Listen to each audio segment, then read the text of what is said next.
Viewers, আমাদের সৌরমণ্ডলে নবগ্রহের মধ্যে সর্ববৃহৎ গ্রহ হলো বৃহস্পতি। এই বৃহস্পতি যখন এক রাশি ত্যাগ করে আরেক রাশিতে সঞ্চারিত হয়, তখন তার প্রভাব কি আমাদের উপর পড়ে না? অবশ্যই পড়ে। তার প্রভাবে আমরা অবশ্যই প্রভাবিত হই। বৃহস্পতি বৃষ রাশিতে সঞ্চার করেছে। এই সঞ্চারের ফলে মিথুন রাশি কিভাবে প্রভাবিত হয়েছে সে বিষয়ে আলোচনা করব আজকের ভিডিওতে।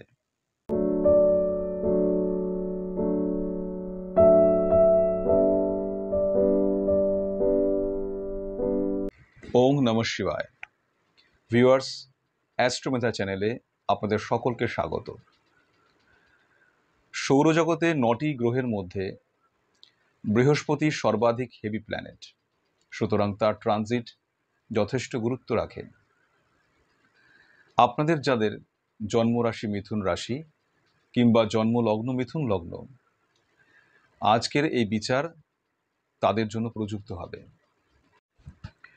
মিথুন রাশির দ্বাদশ ভাবে অর্থাৎ 12th হাউসে বৃহস্পতি অবস্থান করেছে। দ্বাদশ ভাব থেকে মিথুন রাশির চতুর্থে, ষষ্ঠে এবং অষ্টমে বৃহস্পতির পঞ্চম, সপ্তম ও নবম দৃষ্টি স্থিত হয়েছে। সুতরাং 6th, 8th এবং 12th হাউসগুলির মতো দুস্থানগুলি অ্যাক্টিভেটেড হলো। এই কারণে আপনার জন্য এবছরটি একটু চ্যালেঞ্জিং হতে পারে, কারণ 6th হাউস থেকে রোগ, রিপু, ভয়, ক্ষত, আশঙ্কা, 8th হাউস থেকে ব্যাধির উৎপত্তি, কষ্টভোগ এবং দ্বাদশ ভাব থেকে বা 12th হাউস থেকে দৈহিক ক্ষতির কথা আসে। সুতরাং এই দ্বাদশ ভাব অ্যাক্টিভেট হওয়া, 6th হাউস বা 8th হাউসের মতন দুস্থানগুলি অ্যাক্টিভেট হওয়া আপনার ক্ষেত্রে একটু সমস্যা, একটু ভয়, দুঃখ প্রভৃতির বিষয়কে সক্রিয় করে তুলবে এবছরের জন্য। তাই হেলথ বা শারীরিক বিষয়টি খেয়াল রাখা প্রয়োজন। যদি কোনো প্রকার শারীরিক সমস্যা থাকে অথবা কোনো প্রকার শারীরিক অসুবিধেকে আপনি ইগনোর করে চলেছেন দীর্ঘদিন ধরে, তাহলে হয়তো এবার আর বেশি ইগনোর করতে পারবেন না। হয়তো হেলথ ইস্যুস এবার সিরিয়াস পর্যায়ে পৌঁছতে পারে। তাই আপনার জন্য আমার সাজেশন রইল এই যে প্রয়োজনে ডাক্তার দেখান। এক্ষেত্রে আপনার জন্য রেমেডি হিসেবে বলতে পারি যে প্রতিদিন সকালে থানকুনি পাতা খালি পেটে সেবন করুন এবং পরিমিতভাবে আমলকি সেবন করুন। এতে আপনার শরীরের টক্সিনগুলি অনেকটা দূরীভূত হবে এবং আপনি হয়তো একটু ভালো থাকতে পারেন। তবে সম্পূর্ণ ভাগ্যের উপরে ছেড়ে দেবেন না, প্রয়োজনে ডাক্তার অবশ্যই দেখান। এবার আপনার কর্ম বা জবের কথা বলি। জবের জন্য বছরটি মোটামুটি শুভ। এবছরে নতুন কোনো ডেভেলপমেন্ট বা প্রমোশন হবার সম্ভাবনা কম।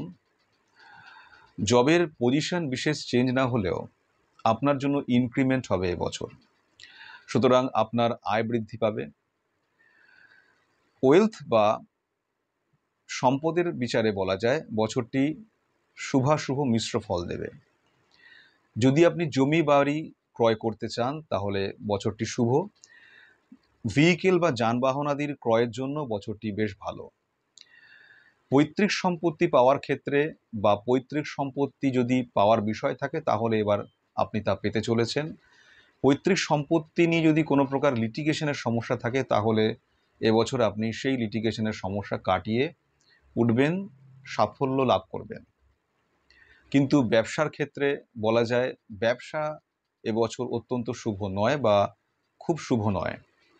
যারা ব্যবসা করছেন তাদের জন্য একটি সাজেশন রইল যে যখনই কোনো প্রকার কাগজপত্র সই সাবুত করবেন, ব্যবসায় কোনো রকম ডিলিংস করতে যাবেন, সেক্ষেত্রে একটু দেখে বুঝে কাগজপত্র পড়ে নিয়ে সই করবেন, নতুবা কোনো লিটিগেশন বা আইনি জটিলতার মধ্যে পড়তে পারেন বা জটিলতা তৈরি হতে পারে।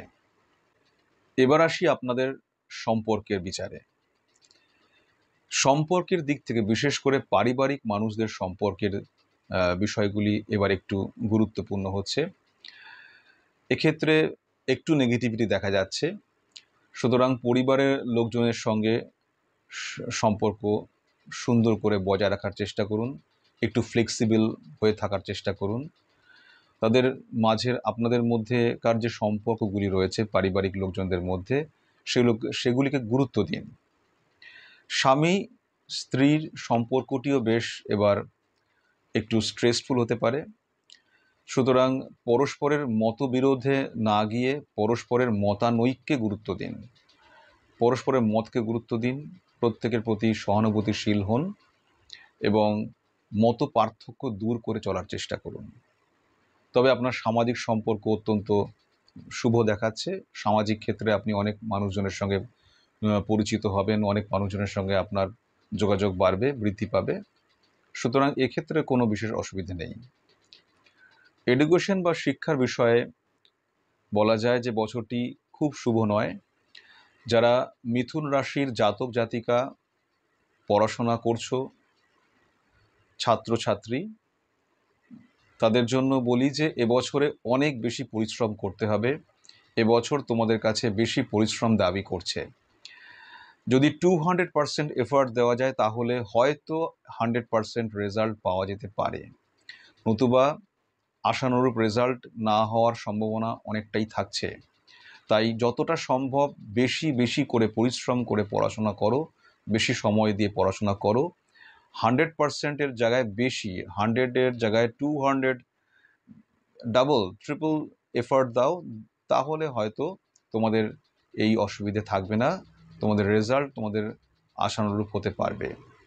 সুতরাং যদি একটু খামতি হয় পড়াশোনায়, যদি একটু অবহেলা হয়, তাহলে ভালো পছন্দের স্কুল কলেজগুলি হাতছাড়া হতে পারে বা আশানুরূপ রেজাল্ট না হতে পারে।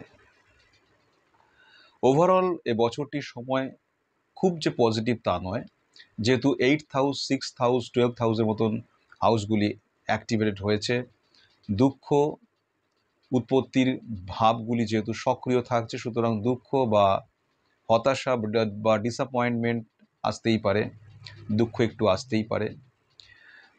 সুতরাং প্রিপারেশনটা মেন্টালি বা সাইকোলজিক্যাল লেভেলে বেশ থাকা উচিত।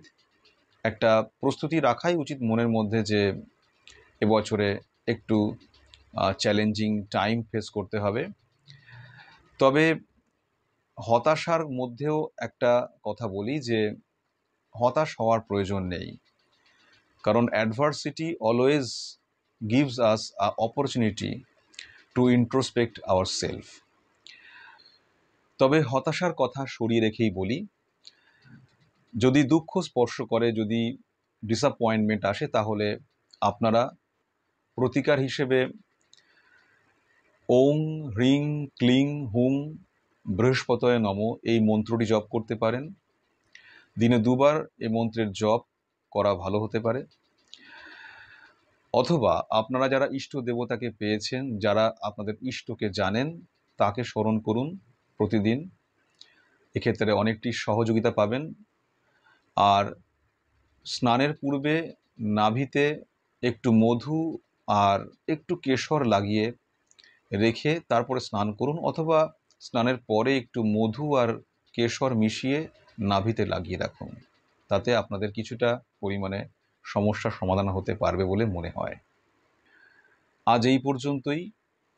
বৃহস্পতির গোচর আপনাদের জীবনকে স্থিতিশীল করুক, শান্তি, স্থিতি, সমৃদ্ধি দান করুক। পরমপিতার কাছে এই কামনা করেই ভিডিওটি এখানে শেষ করলাম। নমস্কার।